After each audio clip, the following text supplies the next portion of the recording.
बिहार की राजनीति का सबसे खूंखार अपराधी डीएम को मौत के घाट उतारकर सत्ता को अपने इशारे पर चलाता है और खौफ ऐसा कि पीएम मोदी से लेकर नीतीश कुमार तक खिलाफ नहीं बोलते। कोर्ट ने सुनाई फांसी की सजा, नीतीश और तेजस्वी को सताने लगा वोट बैंक का खतरा। भाजपा ने भी तारीफ के कसीदे बांधे, गंदी राजनीति के चक्कर में रिया हुआ अपराध की दुनिया का बादशाह। अतीक बिरजेश जैसे डॉन बिहार के इस बाहुबली के आगे सर झुकाकर चलते थे और गिरिराज सिंह से लेकर नीतीश कुमार और लल्लन सिंह भी कभी ऊंची आवाज तक में बात नहीं करते। बिहार में दशकों से जंगल राज और माफियाओं का कब्जा रहा है। आपको मालूम है कि बिहार की राजनीति में ऐसे अपराधियों ने जन्म लिया जो देश की सियासत को सीधा ललकारते हैं और बिहार की राजनीति में अपना कद और रुतबा किसी कद्दावर नेता से कम नहीं रखते। लेकिन आज एक ऐसे अपराधी की बात जिसने एक डीएम को मौत के घाट उतारा और उम्र कैद होने के बावजूद भी राजनीतिक पार्टियां आज उसके रसूख के आगे झुक गई हैं और कोई भी इस गैंगस्टर की रिहाई के फैसले को गलत नहीं बता रहा। इस अपराधी ने तत्कालीन डीएम को मौत के घाट क्यों उतारा, इसकी भी पूरी कहानी बताएंगे। लेकिन इससे पहले ये जान लीजिए, ये अपराधी कोई और नहीं बल्कि 5 दिसंबर 1994 को पूरे भारत को दहलाने वाला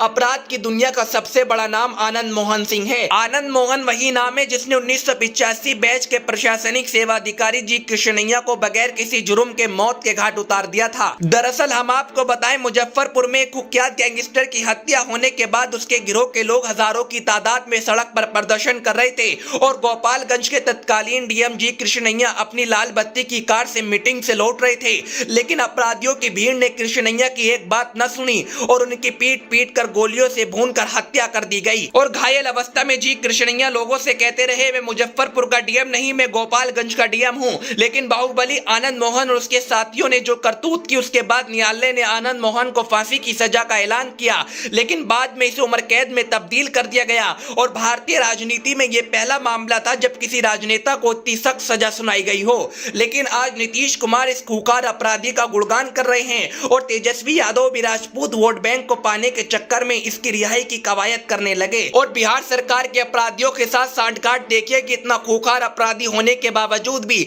2024 के चुनाव के लिए इसे जेल से बाहर निकाला गया और लोगों को हैरत तो तब हुई जब भाजपा के बड़े बड़े कद्दावर नेता आनंद मोहन की रिहाई के फैसले पर जश्न मनाने लगे और कोई विरोध नाम की चीज नहीं देखी गई, क्योंकि 2014 से पहले आरजेडी का राजपूत वोट बैंक पर कब्जा था। लेकिन इसके बाद ये पूरा वोट बैंक भाजपा की तरफ खिसक गया और यही वजह है कि आनंद मोहन तत्कालीन आईएएस जिलाधिकारी को मौत के घाट उतारने के बावजूद भी आज बिहार की राजनीति का सबसे कद्दावर नेता बनने की हुंकार भर रहा है और कैमरे के सामने साफ कह रहा है, ये तो वक्त बताएगा कि हम किस पार्टी में जाएंगे। क्या वोट बैंक की राजनीति की वजह से किसी अपराधी को इस तरह रिहा करना और फिर बिहार की राजनीति का सबसे चर्चित चेहरा बनाना भारतीय राजनीति का भविष्य क्या है, इस बात से आप अंदाजा लगा सकते हैं कि लल्लन सिंह से लेकर नीतीश कुमार और गिरिराज सिंह आनंद मोहन की तारीफ में कैसे कसीदे बांध रहे हैं जो आज तक भारत के इतिहास में किसी अपराधी के लिए नहीं बांधे गए। एक तरफ लल्लन सिंह आनंद मोहन के बराबर में तस्वीर खिंचवा करके अपने आप को फायर ब्रिगेड नेता बनाने की कोशिश कर रहे हैं, तो दूसरी तरफ गिरिराज सिंह ने कहा कि आनंद सिंह को तो बेवजह फंसाया गया, क्योंकि गिरिराज सिंह को इस बात का खतरा है कि अगर आनंद मोहन के खिलाफ बोलेंगे